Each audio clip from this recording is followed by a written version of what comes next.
តកាំងភាពក្រៃអ្វីម្លេះទឹកដីក្រចេះវិញសេះចៅឆ្អិនមានស្ពានមិត្តភាពកម្ពុជាចិនធ្លាប់តែសូបិនក្លាយជាការពិតអូនជារំដួលកោះត្រង់ល្បីណាស់ក្រូចថ្លុងរជាផ្អែមឆ្អិតមានទាំងផ្ទះស្នាក់រមនីស្នេហ៍ស្និទ្ធសូមបងអាណិតរំដួលក្រចេះ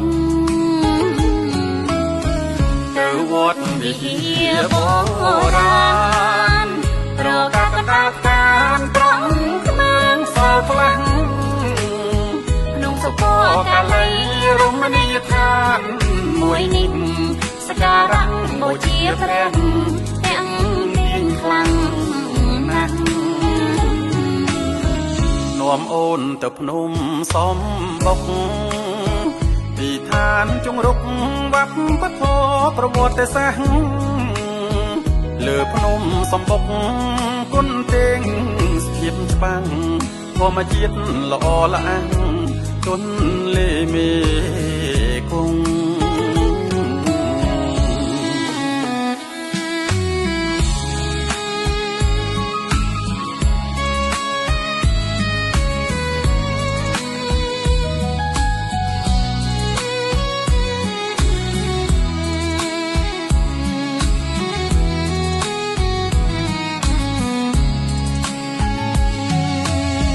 ទៅវត្តសស100